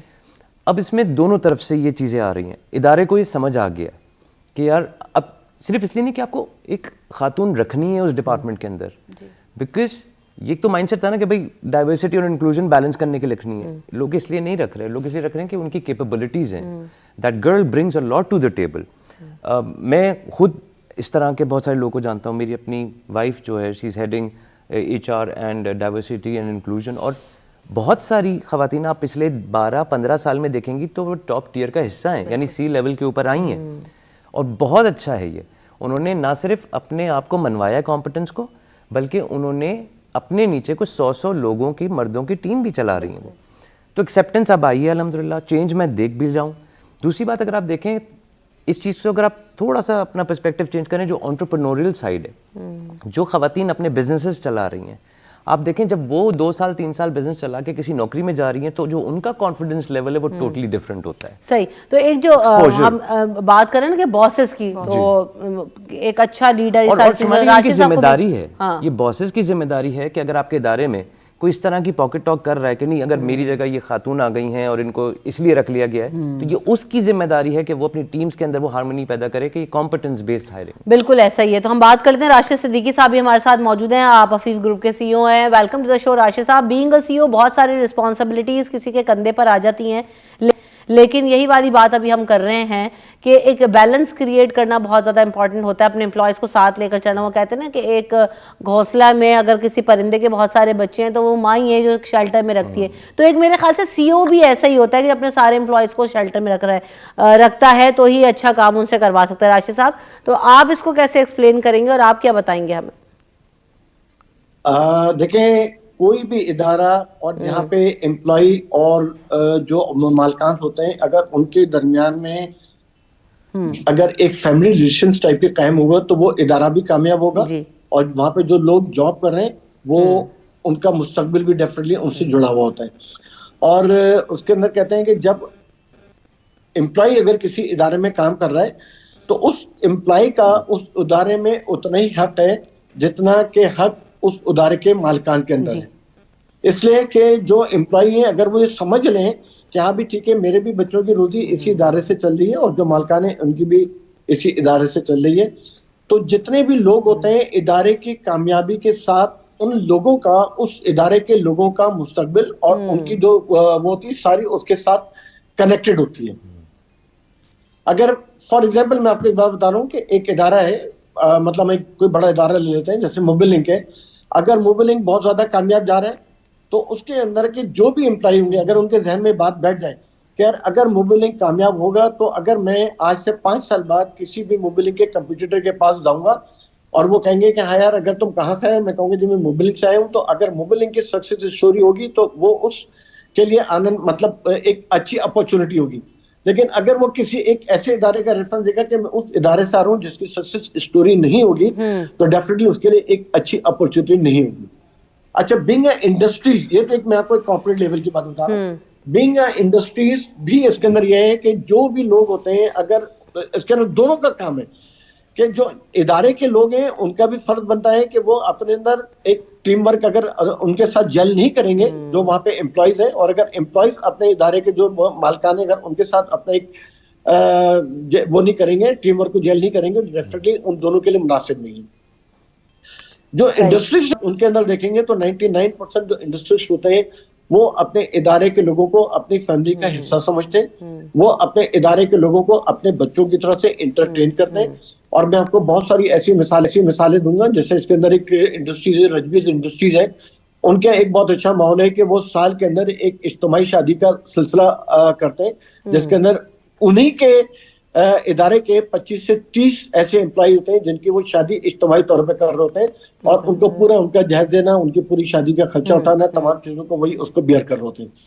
तो उसकी वजह से उनके यहाँ जो एक वो बना हुआ है, एक समझ लें कि जो उनका एक टीम वर्क बना हुआ है, और जिस तरह से उनके यहाँ के लोग अपने बिजनेस को, उनके बिजनेस को अपना बिजनेस समझ होते हैं, तो अगर आप देखें तो हर आने वाले दिन पर वो इदारा भी तरक्की कर रहा होता है। मेरे ख्याल से राशिद साहब छोटे छोटे इंसेंटिव्स हैं जो मैटर करते हैं ना। एक मोटिवेशन कह रही हूँ, सॉरी, एक तो मोटिवेशन आज इतना हो गया कि जो है ना वो एप्रिसिएशन सर्टिफिकेट मिल जाए, एक बॉस की तरफ से 500 रुपए भी मिल जाए ना, एक टोकन ऑफ एप्रिसिएशन के तौर पे, या बॉस इतना ही कह दे यार आज तुमने अच्छा किया, वो ऐसा था, वो बहुत अच्छी चीज़ हुई कि तुमने ये काम, ये रिपोर्ट बनाई, ये बहुत अच्छी थी, तो आपका मोराल एक अलग ही लेवल पे पहुंच जाता है कि यार मेरे बॉस ने मेरी तारीफ की।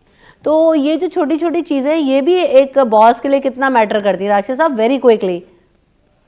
नहीं, इसके अंदर बिल्कुल आपकी बात तो सही है कि हर आदमी जो है ना पैसे से ज्यादा जो है वो मोहब्बत का भूखा होता है, तारीफ का भूखा होता है। और अल्लाह ताला किसी तारीफ का मोहताज नहीं है, लेकिन उसके बावजूद अल्लाह ताला कुरान में कहता है कि मेरी तारीफ याद करो, ठीक है ना। तो तारीफ और ये मोटिवेशन तो, और आजकल के दौर में तो मोटिवेशन तो डेफिनेटली बहुत ज्यादा इज्जत उसकी जरूरत होती है। और आपकी बात में बड़ा वजन है कि अगर आदमी, मैंने आपको फिर वही कहा कि जो टीम वर्क बनता है वो उसी सूरत में ही बनता है कि अगर हम लोगों को मोटिवेट करते रहेंगे, अगर हमारे जो एम्प्लॉयज हैं, और उसके अंदर बल्कि इंसेंटिव हमारे तो बाकायदा इंसेंटिव चल, बिल्कुल ऐसे ही छोटे छोटे इंसेंटिव जो हैं वो किसी भी एम्प्लॉय का मोराल बूस्ट करने में बहुत ज़्यादा मैटर करते हैं। और वो एक बड़ी, आप उनका जैसे नाज़िया ने भी शुरू में बात की थी ना कि आप 5-5, 10-10 लाख रुपए में मोटिवेशनल स्पीकर ला रहे हैं और उनसे ट्रेनिंग करा रहे हैं, भाई आप 2 अल्फाज उनसे बोल के तो देखें, आप उनको अप्रिशिएट करके तो देखें, अपने एम्प्लॉयज़ को, अपने सबऑर्डिनेट्स को आप देखें, उनके साथ एक मोहब्बत का रिश्ता कायम करके तो देखें, वो देखें आपको कितना काम करके देंगे और उनकी एनर्जी और उनकी मोटिवेशन में कितना फ़र्क आएगा। Thank you so much Burhan for coming and thank you Nazia for coming in the show. आप लोगों ने वक्त दिया, आपकी आमद और वक्त का बहुत शुक्रिया।